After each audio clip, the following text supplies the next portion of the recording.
Morka Ramos-Horta mengatakan Bank Mandiri dan BRI pembunuh ekonomi Timor Leste.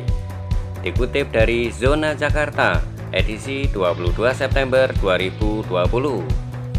Sebelum kami lanjutkan, bagi teman-teman yang belum subscribe, silahkan klik subscribe di channel ini agar tidak ketinggalan info-info yang akan kami bagikan. Terima kasih. Oke, kita lanjut.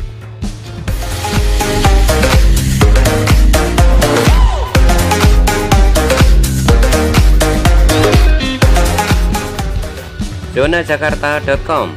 Kemiskinan masih terus menghantui Timor Leste hingga hari ini.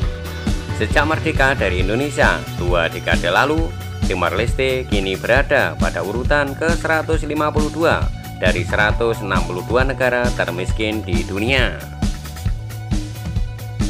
Survei MPI 2020 pun menunjukkan bahwa Timor Leste memiliki nilai kemiskinan sebanyak 0,210 atau 45,8%.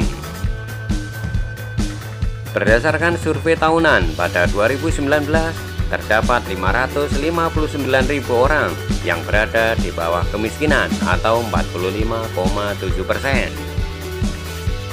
Jumlah tersebut lebih banyak dibanding tahun 2018, yakni sebanyak 581.000 orang. Populasi yang termasuk parah mengalami kondisi kemiskinan di Timor Leste terdapat 16,3% menurut survei MPI 2020. Di Timor Leste terbilang ada 26,1% orang yang rentan mengalami kemiskinan. Terdapat 27,8% rakyat Timor Leste yang mendapat kesehatan layak berdasarkan survei pada 2019 lalu. Sementara dalam bidang pendidikan ada 24,2% yang berhasil memperolehnya. Masuknya Timor Leste sebagai negara miskin dunia dilaporkan oleh Program Pembangunan Perserikatan Bangsa-Bangsa (UNDP) seperti dikutip Zonajakarta.com dalam laman resminya HDR UNDP dan Pikiran Rakyat Jumat 4 September 2020. UNDP merupakan salah satu sistem perserikatan bangsa-bangsa atau PBB untuk memaksimalkan potensi negara-negara dunia dalam sisi pembangunan, termasuk di Timor Leste. Sejak tahun 1999, UNDP berperan dalam pemulihan pasca konflik dengan Indonesia. Namun sampai saat ini, yang didapat Timor Leste malah kemunduran ekonomi plus pandemi corona. Program tersebut melakukan pembangunan berkelanjutan dan kini berfokus menempatkan Timor Leste pada pemerintahan yang demokratis dan efektif. Ditambah berfokus pula dalam pengolahan lingkungan yang ada di Timor Leste. Berdasarkan laporan dari UNDP Timor Leste, sejak negara tersebut merdeka atau pada 20 Mei 2002 lalu, terdapat 3 bidang yang menjadi fokus UNDP untuk membantu Timor Leste berkembang. Bidang-bidang tersebut bertujuan untuk membina budaya pemerintahan demokratis yang efektif dan efisien, pengurangan kemiskinan, pengelolaan sumber daya lingkungan, dan kohesi sosial, serta pencegahan konflik.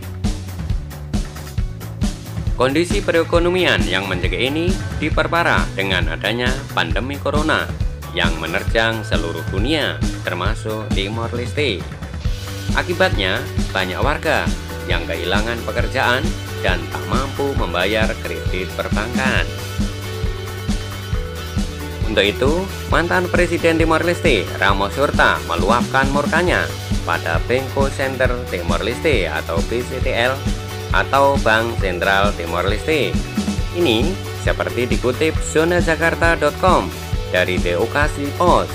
Ramos-Horta menulis sendiri opininya tentang kondisi perekonomian Timor Leste saat ini. Berikut kutipan opini tulisan Ramos-Horta yang dimuat dalam The Ocasi Post pada 11 September 2020 lalu.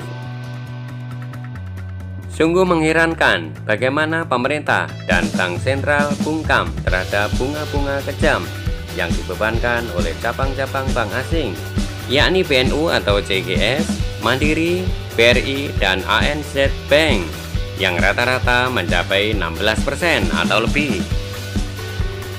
Pada tahun 2019, cabang-cabang dari bank asing yang disebutkan di atas mengambil simpanan hampir 1 miliar dolar. Sebuah pertanyaan yang harus dijawab adalah, mengapa bank asing yang memberikan pinjaman paling sedikit dan memberikan pinjaman dengan bunga mematikan adalah pilihan BCTL dan banyak lembaga publik yang disukai untuk menyimpan dolar di negara kita? Apakah simpanan ini disimpan di Timor Leste atau digunakan untuk mendanai dan memperoleh bunga di luar negeri untuk bank asing ini? Saya telah terlibat dengan ratusan pemimpin global yang menyerukan penghapusan hutang negara-negara dunia ketiga. Kami dari dunia ketiga adalah korban pandemi kesehatan masyarakat dan kehancuran ekonomi global yang bukan sama sekali menjadi tanggung jawab kami. Dan apakah kita harus terus membayar kepentingan skandal yang dikenakan oleh pemberi pinjaman?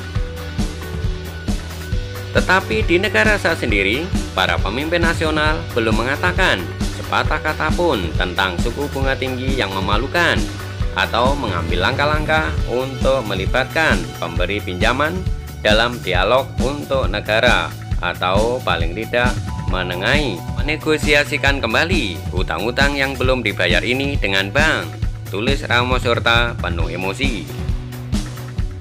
Selama beberapa pertemuan dengan cendekiawan terbaik Timor Leste, saya mencoba mengumpulkan informasi sebanyak mungkin untuk memahami status keuangan dan layanan yang diberikan oleh BNCTL dan bank asing yang berbasis di Timor Leste. Saya sangat terkesan dengan kualitas manajemen senior Antonio Vitor, Ketua Dewan Direksi Antonio F. Abrantes, Wakil Presiden, dan Brigido de Souza, CEO. Mereka semua sangat berkualitas dan berpengalaman, dan seperti banyak anak muda Timor, mereka polyglot atau bicara banyak bahasa, masing-masing berbicara 4-6 bahasa. Semua staf BNCTL, junior dan senior, adalah orang Timor. Biaya atau bunga yang sangat tinggi yang dikenakan pada orang Timor Leste membuat warga berusaha membayar pinjaman di CGD atau BNU, Mandiri, ANZ Bank, BRI. Hal ini adalah pembunuh sektor swasta di Timor Leste, hambatan nyata bagi pembangunan dan pertumbuhan yang berkelanjutan. Pembiayaan pemerintah BNCTL saat ini adalah 5 juta US dollar per tahun. Ini mungkin berguna untuk suku layanan kredit mikro klasik tingkat Adelia yang meniru pengalaman bank hijau yang sukses. Jelas BNCTL bukanlah fasilitas mikrodit. Ini adalah bank resmi, sepenuhnya didanai oleh negara untuk melakukan layanan vital.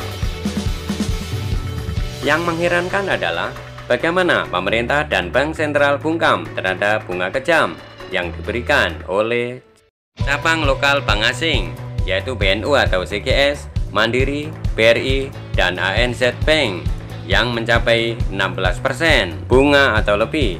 Ini adalah membunuh ekonomi Timor, tulis Ramos Horta. Seperti yang kita ketahui, Bank Mandiri dan BRI adalah dua bank BUMN milik pemerintah Indonesia yang membuka cabang luar negeri di Timor Leste. Demikian info terkini kali ini.